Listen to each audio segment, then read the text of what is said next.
Okay, welcome back, guys. And today, what we'll be talking about is VES data interpretations. So, last time I mentioned that VES profiles can be used to guide us when we are doing ERT tomography inversions.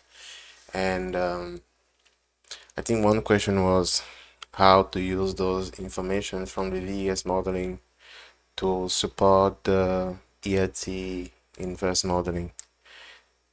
And the idea is pretty simple. First, again, I'm going to show you one more time the VS module that we have in Resistivity. This is the Resistivity 1 plus, which is the module that we have within the software to do VS data processing. And so I already have the data imported. And if you remember, I don't know if you saw that previous video, but if you remember, I'm using geostatistics to do the VES data processing, and the concept is almost the same. You need a covariance model to run the estimations.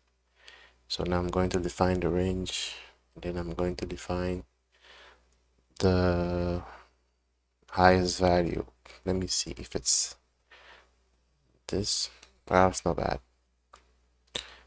And if you remember, the next thing is to come here and we need to define the max value of H, like the depth of investigation, and I want to use the highest one, and I can call that block B1.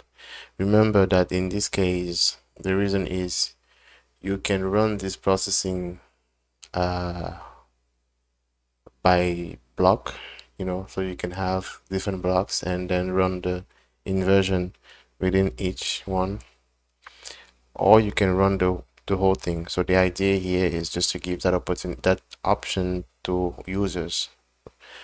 But for this demonstration, I'm going to use the entire depth of investigation.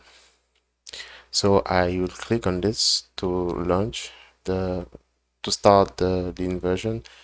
And what you see here is something similar to what you have here, right? It's just flipped upside down, but it's the same type of result. And I opened this link just to show you. I have a couple of them. And the information that you read directly from this plot is the number of layers. This is an important information because most of the time you want to know how many layers you have below the surface, because this is one of the information that you need. Not regardless, but like depending on your study, depending on the reason why you conducted that VES survey, you want to know how many layers you have below, and you also want to know the resistivities of for each of those layers, right? So this profile is supposed to be giving you those informations. So the number of layers and then the resistivity for each of them, or like an estimate of that resistivity. And so this is what you have in the module. And now let me tell you, or let me show you how you use it, or how you can use it to guide your ERT inversion. When you want to run the ERT inversion, what you have initially is like a pseudo crop session. I don't know if you remember, but it's like a grade of point data. And in the end, you're supposed to have something like this, something like a real cross section, right? And we call it resistivity cross section. And the different colors are related to the contrast in resistivity. So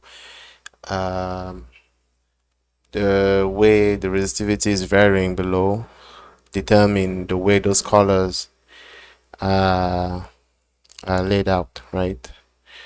So one thing now is you can have those colors and then you can have different values, but most of the time for the ERT you have like a continuous range of resistivities, And what happened is you need to distinguish within that range the number of formations or the number of units or layers that you have below the surface.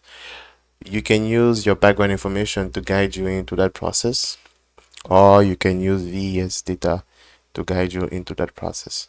So if you collect VES here, here, and here, and here, and here, you can guide yourself, right?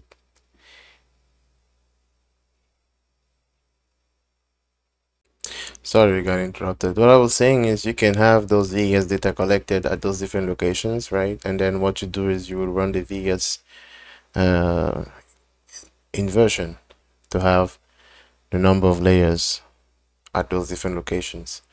Now, one thing to do is to use that information to guide you into deciding how many layers you have for your entire ERT cross section. And so now you have an idea of how many layers you can have. The mean value can be this, the max value can be that.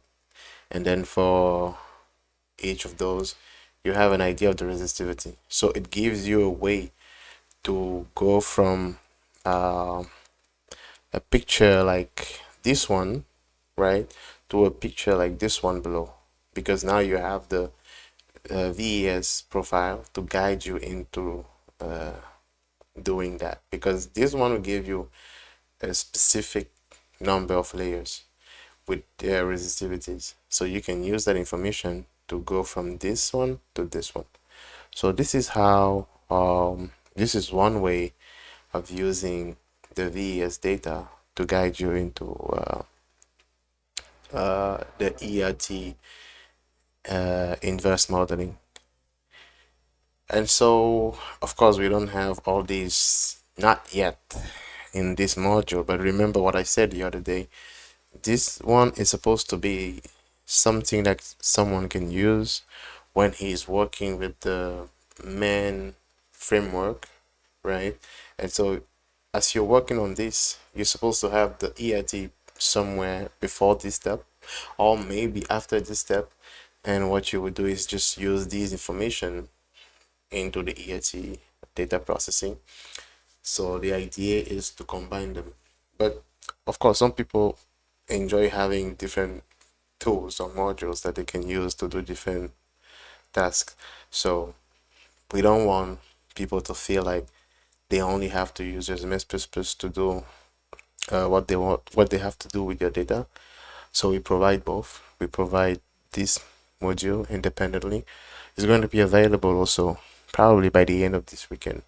And the first version is going to be the Ubuntu version, because this is where we are working right now. So if we release this one, it's going to be on Ubuntu first, and then we will deploy another version for Windows. Again, those who are using iOS, just be patient, okay? We will have versions for you as well. But for now, it's only Windows and Linux. So yeah, that's it. If you have any comments, any ideas that you want to follow up with, you can drop a comment in the comment section, or you can reach out directly by email or using our website. So, ciao.